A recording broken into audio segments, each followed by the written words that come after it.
성경 봉독 욥기 39장 1절에서 30절까지입니다. 구약 800쪽 정도 되는 것 같은데 욥기 39장 1절에서 30절까지 제가 먼저 한 절 읽고 한 절 읽으시는 후에 마지막 30절을 읽게 있겠습니다.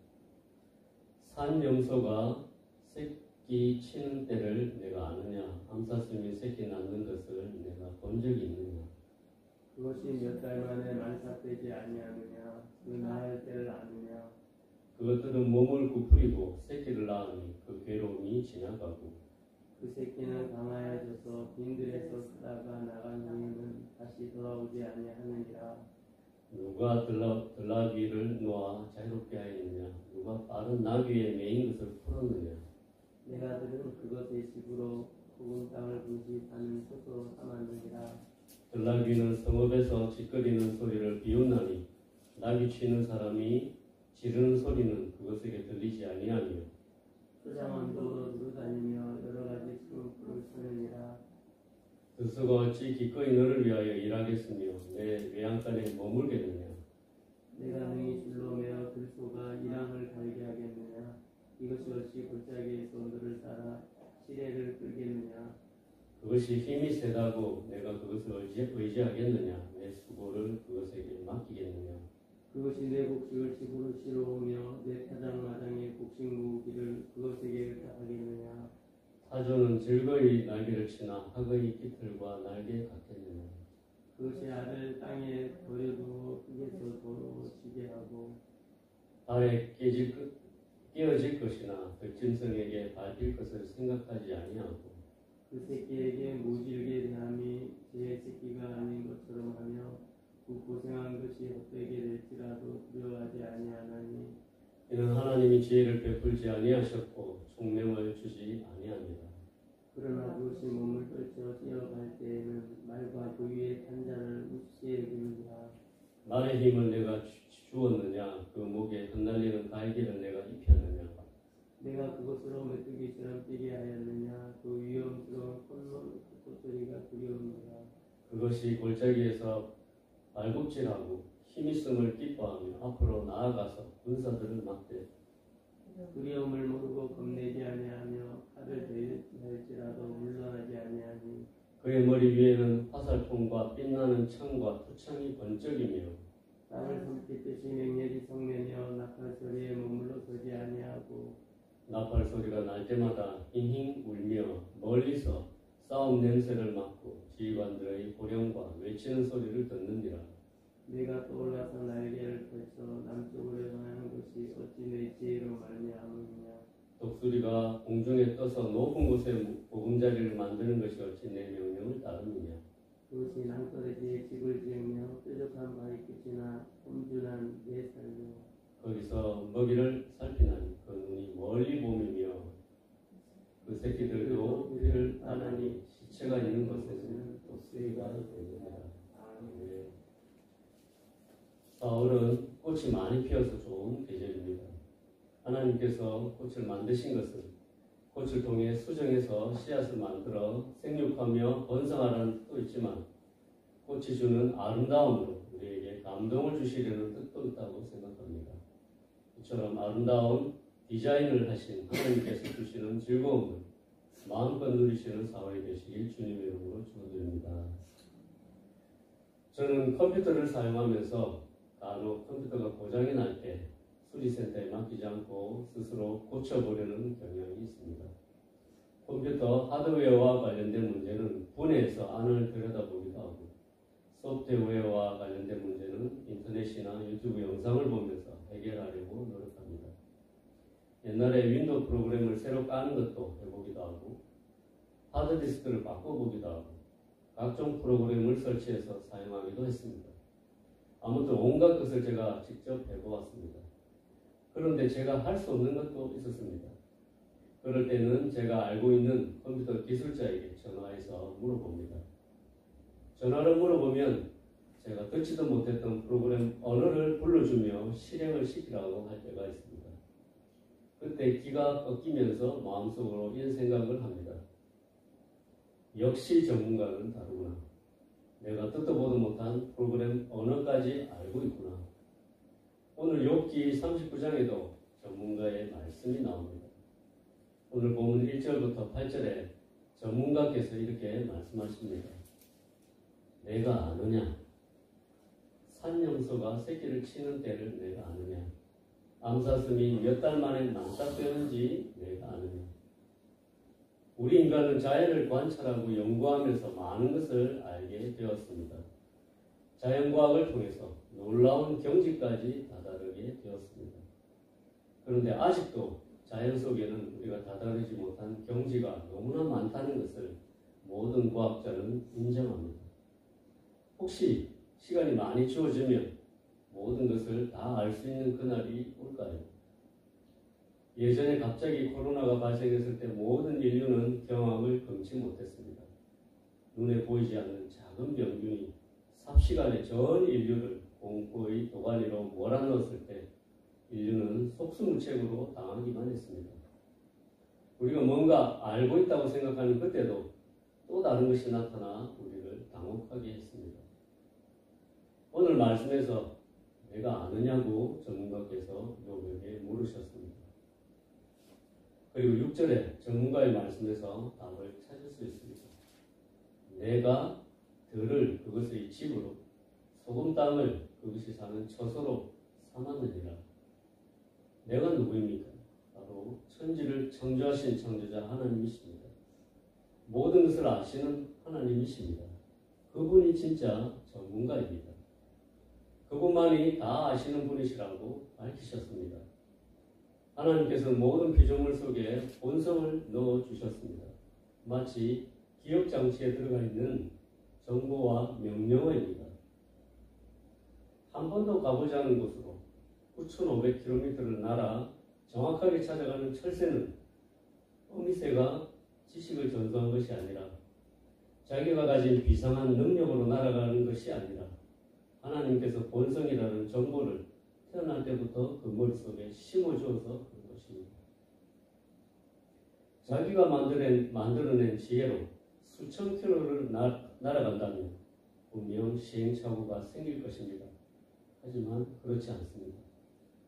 그들에게 저장된 정보는 한치 오차도 없이 진행됩니다. 잉태된 아이가 세포 분열을 분초 단위로 하면서 몸의 각 기관이 만들어지는 것은 전능하신 하나님이 세포 하나하나 속에 심어주신 본능 때문에 가능한 것입니다. 이것을 내가 다 아느냐고 물으신 것입니다. 다음으로 9절부터 18절에서 전문가께서 이렇게 말씀하십니다. 내가 하겠느냐? 내가 할 능력이 있느냐고 물으셨습니다.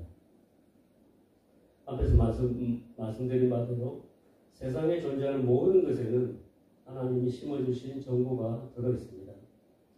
그런데 이 각 정보가 뒤섞이지 않고 함께 조화될 수 있도록 질서가 주어져 있습니다. 이것을 사람들은 자연의 질서라고 봅니다. 이처럼 전문가이신 하나님께서 내가 이 질서를 잘 통제할 수 있느냐고 욥에게 물으신 것입니다.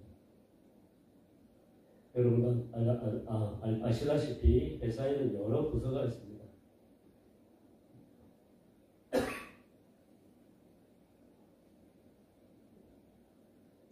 하지만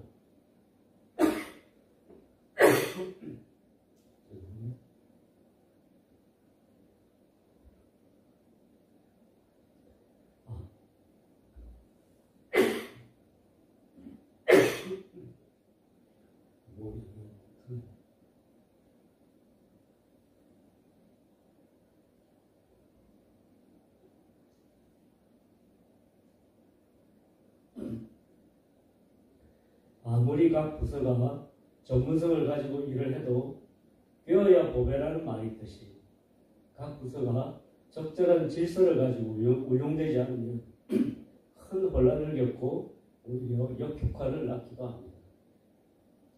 조직의 규모가 크면 클수록 그 리스크는 더 커집니다. 하물며 기업 조직도 이러한데 자연 만물과 더 나아가 우주 만물이 모두 질서 있게 운행되도록 각자에게 역할을 분배하고 영역을 정하고 넘지 못하도록 한계를 지우는 것은 놀라운 능력이라 하지 않을 수 없습니다. 하나님께서는 요백에게 이런 능력을 내가 발휘할 수 있느냐고 물으신 것입니다. 내가 통제할 수 있느냐고 물으셨습니다. 내가 아냐? 내가 하겠느냐? 하나님께서는 요백에게 이런 질문을 하시면서 그가 있어야 할 자리가 어디인지 말씀하시는 듯합니다. 그가 있어야 할 자리는 바로 우리가 있어야 할 자리이기도 합니다. 우리가 있어야 할 자리가 어디입니까? 우리가 있어야 할 자리를 미가 선지자가 6장 8절에 말씀해 주셨습니다. 사람아, 주께서 선한 것이 무엇임을 내게 보이셨나니 여호와께서 내게 구하시는 것은 오직 정의를 행하며 인자를 사랑하며 겸손하게 내 하나님과 함께 행하는 것이 아니냐.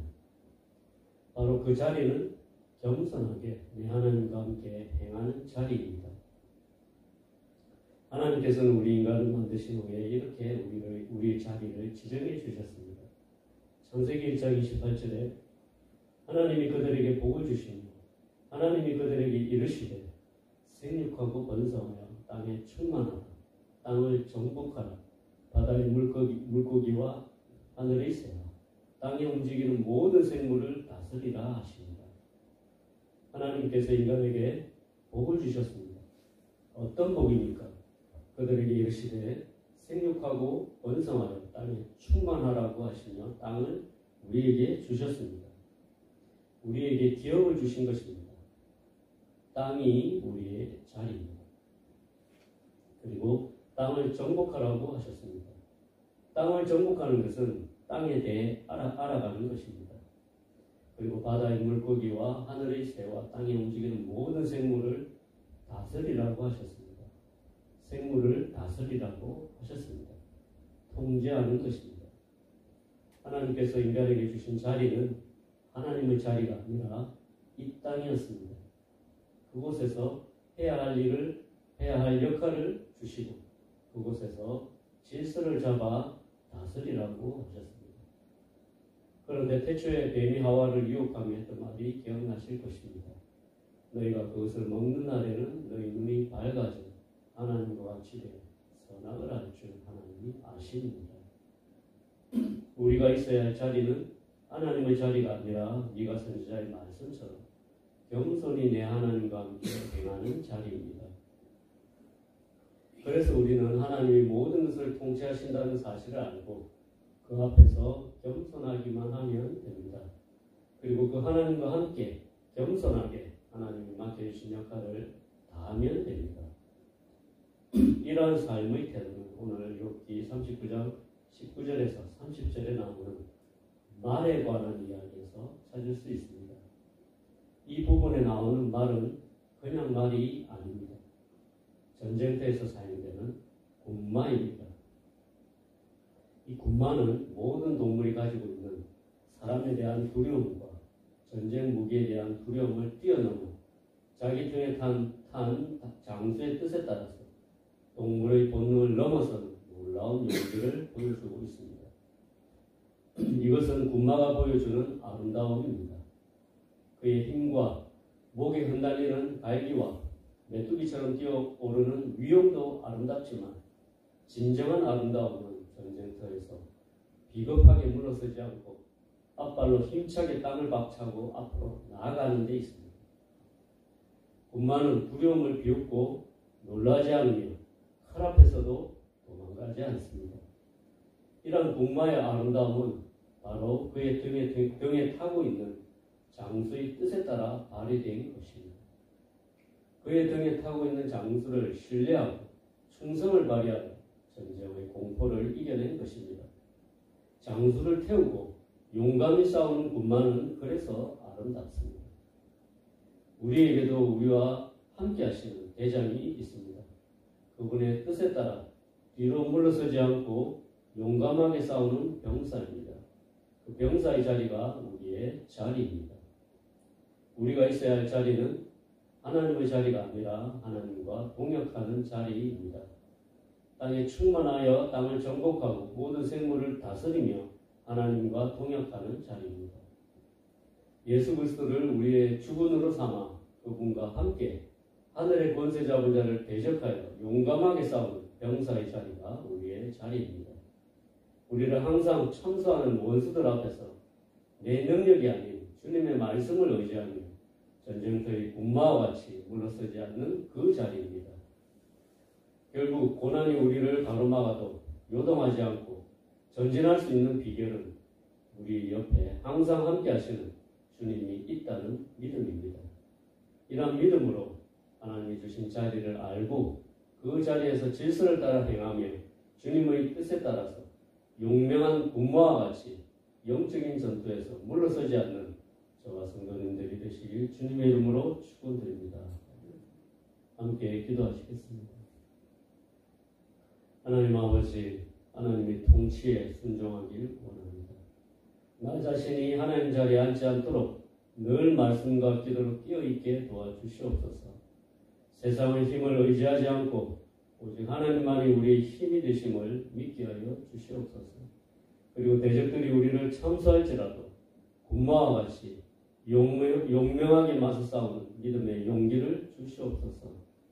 예수님의 귀하신 이름으로 기도드렸습니다.